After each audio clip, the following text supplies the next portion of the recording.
Bonjour à tous, bienvenue sur la chaîne aujourd'hui. Analyse du match numéro 4 des Islanders face au Lightning.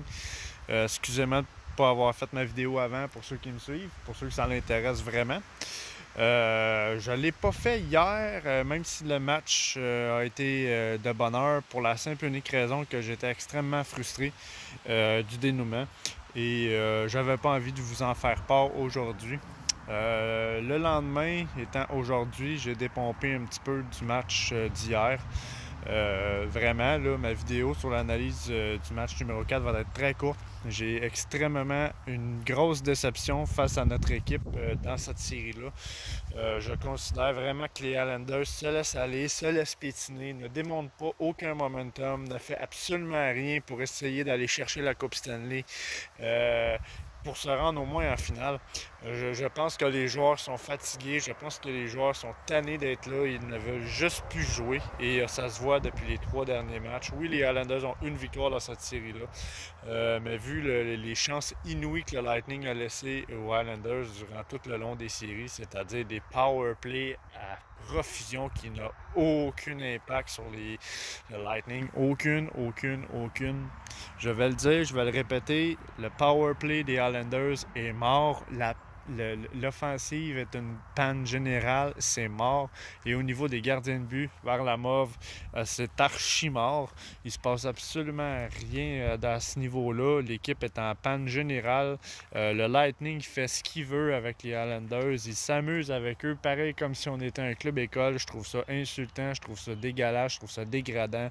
J'aurais pensé que les Islanders se seraient battus un petit peu plus que ça au 3e round. Malheureusement pour les Islanders, même s'il reste encore une game à jouer, je peux vous confirmer que la série des Islanders est terminée et j'espère juste qu'on va faire beaucoup de changements pour la saison prochaine parce qu'il manque énormément d'offensives dans cette équipe-là. Je pense qu'on a une grosse panne à combler à ce niveau-là. Oui, on est allé chercher des joueurs comme Pajot, mais malheureusement, Pajot ne peut pas tout faire. C'est un joueur qui est très actif, c'est un joueur qui est extrêmement complet au niveau offensif, défensif. Il est très bon partout sur la patinoire. Ça a été une belle acquisition, mais le coût est cher pour ce que nous avons besoin vraiment, c'est-à-dire des marqueurs de but. Malheureusement, Barzal étant pas mal étant le meilleur fabricant de jeux de l'équipe, ne peut pas fabriquer des jeux tout seul avec des joueurs qui sont pas capables de marquer. Je fais juste regarder comment joue Jordan Eberle en ce moment et je trouve ça ridicule que ce joueur-là ne fasse absolument rien. Mais rien du tout. Son bâton, là, il est inexistant sur la patinoire. C'est un joueur invisible. On va changer son nom pour l'aveuglette. À part tomber sur la patinoire, puis frapper dans le vide, puis même pas capable de s'approcher du gardien de but adverse, c'est un joueur complètement inutile pour les Islanders durant les séries. Ça a été vraiment pathétique. Pour ce qui est d'Anthony Beauvillier, c'est le meilleur marqueur de l'équipe. Faut le faire, là. Anthony Beauvillier, c'est le meilleur marqueur de l'équipe. Et c'est un des plus jeunes attaquants de la formation. Barzal et Beauvillier sont les joueurs les plus jeunes de la formation. Et on voit que ces deux joueurs-là ont un gros impact. Les joueurs à ne pas se débarrasser chez les Islanders, c'est Beauvillier, Barzal. Ces deux joueurs-là, c'est les deux joueurs clés de l'avenir des Islanders. Parce que pour ce qui est du reste, je m'excuse, mais c'est un beau gros zéro. Eberle, il va falloir faire quelque chose avec ça parce que c'est un joueur qui nous coûte cher, qui malheureusement va prendre de l'âge. Et si je me fie à ce que je fais en série, on n'a pas besoin d'un gars comme ça qui fait absolument rien et qui nous coûte 5,5 millions par année. Je trouve ça ridicule. Un des joueurs clés aussi des Islanders, Brock Nelson, ça c'est un joueur qu'il faut garder. C'est un joueur qui est une très bonne... ça a été très bon pour les Islanders de monter ce joueur-là. Et ce joueur-là, les Islanders avaient beaucoup d'attentes face à lui et les attentes sont comblées. C'est un très bon marqueur, c'est un joueur de cœur, c'est un joueur qui n'a pas peur de se relever lorsqu'il tombe ou qu'il se fait ramasser par un autre joueur ou quoi que ce soit. C'est un joueur qui est toujours bien placé, marque de beaux buts. Quand même 54 points la saison dernière, c'est quand même pas rien. Honnêtement, Brock Nelson, Anthony Beauvillier, Matt Barzal, puis même Andersley, c'est quand même un très bon joueur, c'est le capitaine de l'équipe. mais il manque un petit peu de vouloir en séries éliminatoires. Je trouve ça dommage de la part du capitaine un petit peu. S'il y a un joueur qui doit monter l'intensité dans cette série-là pour faire preuve à son équipe qu'il ne faut pas baisser les bras, c'est bien le capitaine. Et malheureusement, j'ai rien vu de Hendersley qui est intéressant dans cette série-là. Malheureusement.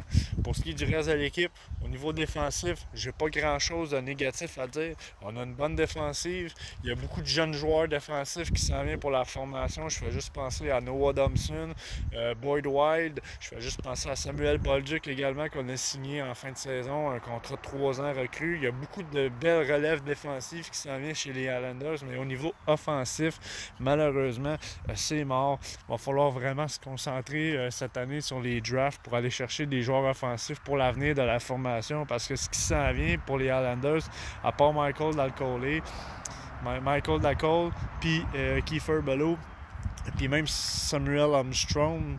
Non, c'est Oliver Holmstrom, excusez-moi, qui a 18 ans. On ne le verra pas dans la formation avant au moins 3 saisons, peut-être même 4, tout dépendamment de comment va son développement. Il y a beaucoup de lacunes au niveau offensif chez les Islanders. Je sais que les Islanders sont une équipe qui joue extrêmement défensivement, mais il va vraiment falloir travailler sur notre offensive parce que malheureusement, ce qui nous cause la plus grosse perte en séries éliminatoires, on le voit très bien en ce moment, c'est la panne offensive qui ne nous permet pas d'avancer plus loin que la finale de conférence, malheureusement, parce que nous affrontons une équipe qui est extrêmement forte au niveau offensif et réussit à contourner notre bulle défensive qui est supposée être le noyau de l'équipe, la défensive. Malheureusement, la défense en ce moment a beaucoup de lacunes. Oui, dans cette série-là, malheureusement, la perte de Johnny Boychuk fait énormément mal à l'équipe. Mais en même temps, Johnny Boychuk, c'est un autre défenseur qui est en pente descendante. C'est un défenseur vieillissant. C'est un défenseur qui, malheureusement, a eu quelques blessures dans les dernières saisons, qui fait en sorte que, malheureusement, Johnny Boychuk, c'est plus le défenseur que c'était autrefois.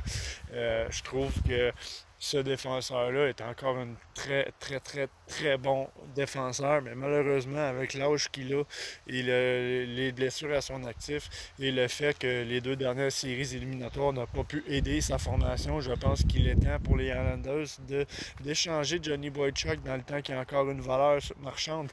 Étant donné qu'avec Ryan Pollock, il va falloir re-signer son contrat et Matt Barzal, il va falloir le libérer de la masse salariale parce que malheureusement, on a une équipe remplie de plombiers qui coûtent une fortune. Je fais rien que penser à Carl Clutterbuck. Tu sais, Carl Clutterbuck, très bon joueur, mais il coûte de l'argent. Léo Komarov, 3 millions par année, c'est un bon joueur, mais pour ce qu'il rapporte à l'équipe, ça coûte cher. Tu sais, là, on vient de signer Pajot 6 millions, on a Hendersley 7 millions, Brock Nelson 6 millions. Tu sais, Eberle, 5 millions. Tu sais, c'est tous des joueurs qui malheureusement coûtent très cher et qui s'en vont en vieillissant. Il va vraiment falloir trouver une solution pour rajeunir l'équipe. Il va vraiment falloir trouver une solution pour amener de l'offensive dans cette équipe-là. Parce que malheureusement, ce qui cause notre perte dans cette série-là, c'est le manque flagrant de talent dans les filets puis le manque offensif. Pour ce qui est de la défense, j'ai rien à dire.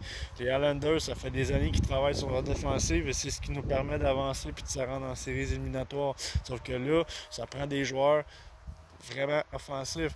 Malheureusement, les Islanders n'ont pas travaillé fort sur cette facette-là depuis les dernières années, en considérant qu'on avait un John Tavares qui était capable de quasiment tout faire sur la patinoire. Mais maintenant, ça fait 2 saisons que John Tavares n'est plus là.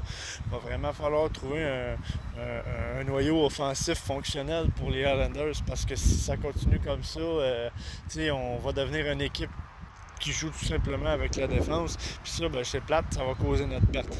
Alors, tout ça pour dire que je suis très déçu, très déçu des séries de la finale de conférence. J'enlève rien au Lightning. Le Lightning est une excellente formation, des joueurs vraiment avec une très bonne chimie. Ils ont ce que nous, les Islanders, n'avons pas, c'est-à-dire des marqueurs de but et des fabricants de jeux hors pair. Malheureusement, chez les Islanders, Barzal ne peut pas tout faire. Il est tout seul, il essaye. Et si je regarde la face en ce moment de Barzal, s'il y a bien un joueur qui est magané chez les Islanders, c'est bien lui. Puis je pense que c'est pas parce qu'il va pas de l'avant puis qu'il essaie pas de faire des jeux pour que son équipe fasse quelque chose. Mais quand je vois des Eberle qui est en avant du but, qui a rien que besoin de frapper sa rondelle, quand Barzal place une belle puck dans la palette, puis qu'il flanc l'air, moi ça me frustre. Tu sais, je me dis, Colin, ton talent c'est de marquer des buts, tu sais, t'es pas capable de le faire. Il va falloir trouver une solution. Je pense que Barzal étant le joueur de franchise des Islanders, je trouve que ce joueur-là est trop rapide pour qu'est-ce que nous avons comme joueur en ligne offensive. Le seul joueur que je peux considérer qui est vraiment capable de suivre le tempo avec Matt Barzal, c'est Josh Bailey qui est un excellent passeur. Mais le problème, c'est que Barzal et Bailey sont deux passeurs. Mais ces joueurs-là, ça leur prend un marqueur de but pour être capable de passer à ces joueurs-là. Puis tu sais, Undersley, très bon joueur, mais la seule chose qu'il fait, c'est de se placer en avant du filet puis reprendre les rebonds ou marquer s'il reçoit la rondelle. Ça prend un joueur d'intensité qui est capable vraiment de jouer un franc-tireur. C'est ça que ça manque les Islanders, un franc-tireur. Nous avons Beauvillier, mais Beauvillier il ne peut pas être partout. Il ne peut pas être là tout le temps. Beauvillier est bon à des avantages numériques. Il est bon en avantages numériques. Puis il est également bon aussi sur son trio, peu importe avec qui qu'on le fait jouer. Ça prend des joueurs comme Anthony Beauvillier chez les Islanders si vous voulez continuer à avoir une ligne offensive qui est fonctionnelle. Malheureusement, ça ne l'est pas. Je m'excuse, j'ai ma petite montée de lait aujourd'hui parce que je trouve que le manque offensif des Islanders est flagrant. Puis on l'a vu très clairement avec les power play. 5 contre 3, pas fonctionnel. Power play tout court, pas fonctionnel. Malheureusement, il y a des joueurs qui font pas leur travail. Puis il y a des joueurs que je pense chez les Islanders qui devraient plus être là. Il faut rajeunir l'équipe et trouver des joueurs offensifs beaucoup plus performants. Alors désolé d'avoir été sévère au niveau de mon équipe, mais les faits sont là. Je le sais qu'est-ce qui s'en vient. On va avoir un Elias Sorokin l'année prochaine dans les filets qui va faire une grosse différence. Je l'espère néanmoins, parce que Varlamov, tant qu'à moi, c'est terminé.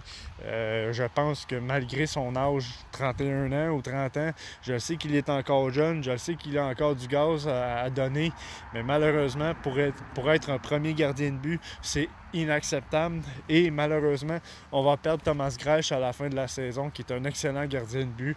Oui, son dernier départ n'a pas été fructueux, mais j'y emporte pas vigueur parce qu'il n'a vraiment pas joué souvent dans cette série-là. Et même avant la pandémie, il n'a pas vraiment joué non plus. Alors malheureusement, il va falloir qu'il y ait une grosse vague de changements chez les Islanders pour essayer d'aller chercher plus de joueurs offensifs fonctionnel, essayer de s'assurer que dans les filets, on a quelque chose de fonctionnel, parce que pour ce qui est de la défensive, j'ai absolument rien de négatif à dire. Les joueurs font le travail. Nous avons d'excellents défenseurs. Alors, merci de m'avoir écouté. Pour ma part, c'était l'analyse du match numéro 4. Je sais que j'en ai pas parlé beaucoup, mais à part le but de Brock Nelson qui s'est passé dans ce match-là, puis la panne générale de powerplay des Islanders, j'ai rien d'autre à ajouter sur l'analyse du match numéro 4. Alors, merci d'avoir été avec moi aujourd'hui. Ça m'a fait plaisir de faire cette vidéo et je vais être avec vous pour le dernier match des Islanders, c'est-à-dire le match numéro 5, parce qu'on sait très bien que les Islanders ne passeront pas plus loin. Et si jamais ça arrive, tant mieux. Je vais retirer mes paroles, mais pour l'instant, de ce que je vois de mon équipe, je suis pas mal sûr que c'est terminé pour eux cette saison. Alors, merci d'avoir été avec moi. Je vous souhaite bonne fin de journée. À la prochaine et on se revoit pour l'analyse du match numéro 5.